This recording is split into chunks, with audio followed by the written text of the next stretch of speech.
तर्क संग्रह में अन्नम भट्ट के अनुसार 24 गुण विवेचन में आज हम परत्व, अपरत्व, गुरुत्व, द्रवत्व और स्नेह के लक्षण को पढ़ेंगे। तत्संग्रहकार ने परत्व और अपरत्व का जो लक्षण दिया है वो इस प्रकार है। परापर व्यवहार असाधारण कारणे परत्वापरत्वे पृथिव्यादि चतुष्टय मनोवृत्तीनि ते च द्विविधे दिक्कृते कालकृते चेति दूरस्थे दिक्कृतं परत्वं समीपस्थे दिक्कृतं अपरत्वं ज्येष्ठे कालकृतं परत्वं कनिष्ठे कालकृतं अपरत्वं। पर इसका जो अनुवाद है, जो इसका अर्थ है वो इस प्रकार देखिए। परापर व्यवहारा साधारण कारणी परापरत्वे का पर और अपर के व्यवहार के असाधारण कारण को परत्व और अपरत्व कहते हैं। ये शब्द आपके लिए अपरिचित हो सकते हैं, किंतु इनका अर्थ बिल्कुल स्पष्ट है। थोड़ा ध्यान से सुनेंगे तो आपको समझ में आ जाएगा। पर और अपर ये दो बातें यहाँ पर कही हैं। पर का तात्पर्य है जो उत्कृष्ट हो, उसके लिए पर यहाँ पर है, और अपर उससे किंचित न्यून जो है उसको अपर कहते हैं। अब उस संदर्भ में आप देखिए तो दिक्कृत और कालकृत दो प्रकार के होते हैं। दिक्कृत का अर्थ है दिशा, यानी कि दूरी से जिसको हम देखते हैं कि कोई दूर है या पास है। कालकृत यानी जो छोटा है अथवा बड़ा है, उस दृष्टि से देखा जाता है। तो परापर व्यवहारा असाधारण कारणी, पर और अपर के व्यवहार के असाधारण कारण को परत्व और अपरत्व कहते हैं। पृथिव्यादि चतुष्टय मनोवृत्तिनी, ये पृथ्वी आदि चार,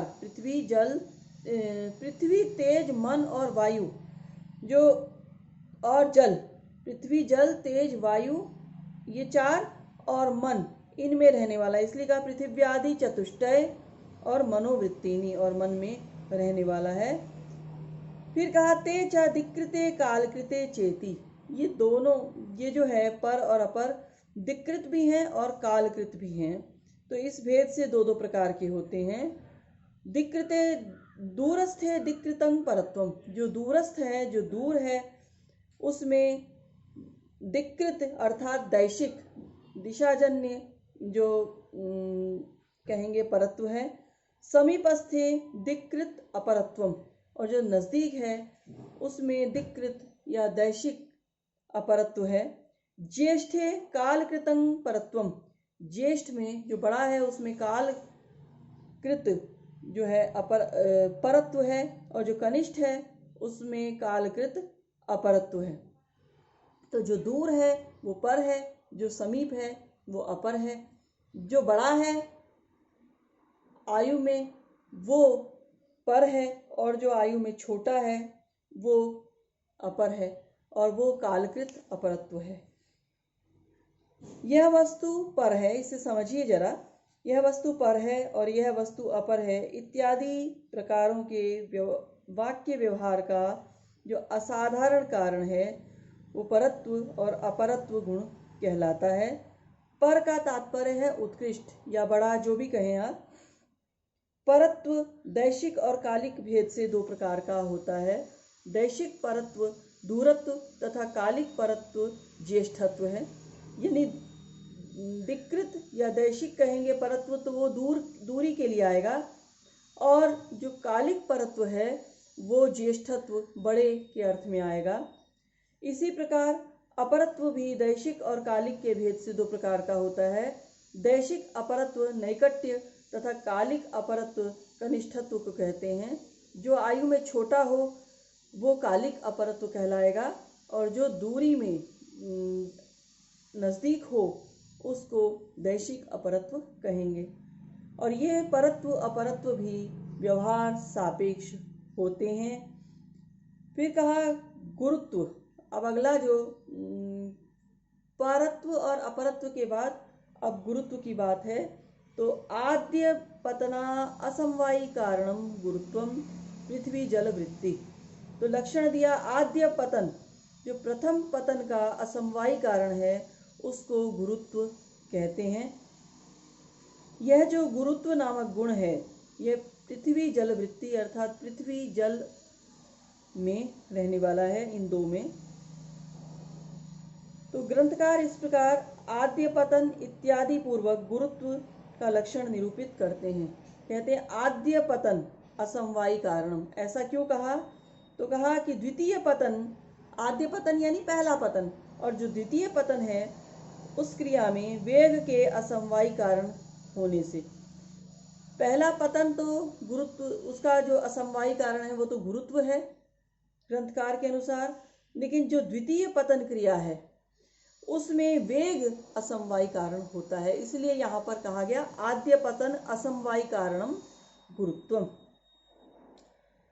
तो वेग में जो गुरुत्व का जो लक्षण है उसकी अतिव्याप्ति के वारण के लिए लक्षण में यहाँ पर आद्य पतन कहा गया है, आद्य पद का सन्निवेश किया गया है।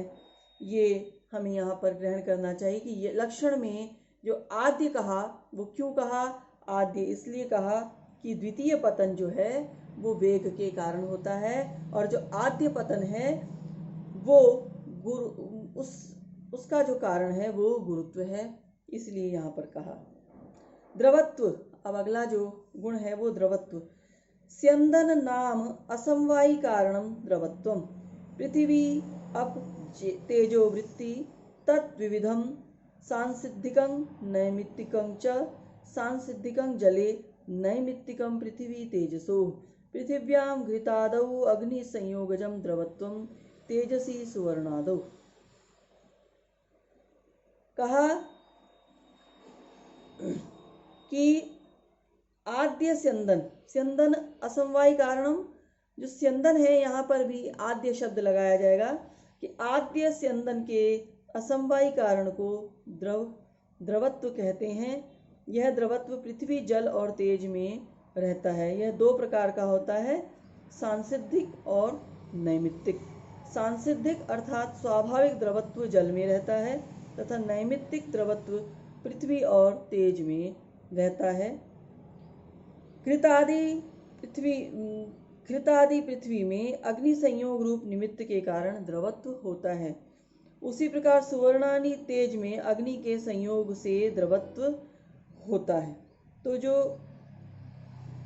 घी इत्यादि हैं ये पृथ्वी तत्व के हैं, किंतु अग्नि संयोग से इनमें द्रवत्व होता है, और सुवर्ण आदि में भी अग्नि संयोग से द्रवत्व होता है। और जो सांसिद्धिक अर्थात जो स्वाभाविक द्रवत्व है वो जल में रहता है। तो नैमित्तिक पृथ्वी और तेज में जो है, तेज में सुवर्ण आदि जो हैं उनका है और वो अग्नि संयोग से द्रवत्व होता है वहाँ पर।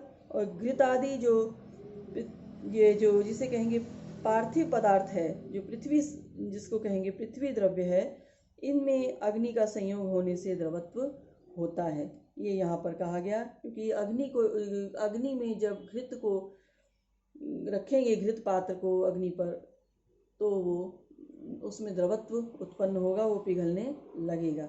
इसी प्रकार जो सुवर्णादि हैं तेजस है उनमें, लेकिन उनमें वो ठोस हैं, और जब उनको अग्नि का संयोग मिलता है तब वे पिघलते हैं और उनमें द्रवत्व आता है। तो ये कारण अग्नि के संयोग से द्रवत्व आने के कारण ये नैमित्तिक पृथ्वी और जल का जो द्रवत्व है ये नैमित्तिक कहलाता है। स्यंदन का तात्पर्य है जो टपके, रिसे या फैले, और इसका कारण द्रवत्व नामक गुण है। यही कहीं यह द्रवत्व स्वाभाविक और सहज होता है, जिसको कि सांसिद्धिक कहते हैं, जो कि जल में होता है, और अन्यत्र जो पृथ्वी और तेज हैं उनमें यह नैमित्तिक कहलाता है। अब हम स्नेह पर बात करते हैं। चूर्णादि पिंडी भाव हेतुर गुण स्नेह जल मात्र वृत्ति। कहा चूर्ण आदि के पिंडी भाव होने पर परस्पर चिपक कर एक गोला बन जाए अगर चूर्ण इत्यादि, तो वो कैसे बनता है? तो उसमें कहीं ना कहीं स्नेह होता है, कुछ चिपकने वाला ऐसा तत्व होता है जिसके कारण उनका चूर्ण आदि का जो है पिंडी भाव बनता है। यह केवल जल में रहता है, ऐसा तर्क संग्रहकार ने कहा है कि चूर्ण आदि पिंडी भाव हेतु गुण स्नेह। जो चूर्ण है, पाउडर जिसको कहते हैं, वो इस प्रकार के जो चूर्ण इत्यादि हैं उनका जो पिंडी भाव बने, यदि वो एकीकृत हो जाएं, एक रूप में गोले के रूप में आ जाएं, तो यह स्नेह के द्वारा ही संभव है। चूर्णादि पिंडी भाव हेतुत्वे सती गुणत्वम, ये इस प्रकार स्नेह का लक्षण हुआ।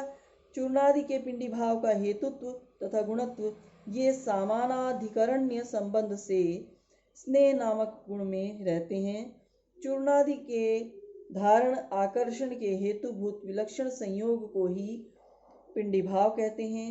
स्नेह ही उस विलक्षण संयोग के प्रति असाधारण कारण है, जलादि में रहने वाला द्रवत्व नहीं। क्योंकि द्रवत्व को, ये ध्यान दीजिए, द्रवत्व जो है उस विलक्षण संयोग जो पिंडी भाव का असाधारण कारण मानने पर द्रव रूप जो पिघले हुए सुवर्णादि के संयोग से चूर्णादि के पिंडी भाव की आपत्ति होने लगेगी। अतः स्नेह ही असाधारण कारण है।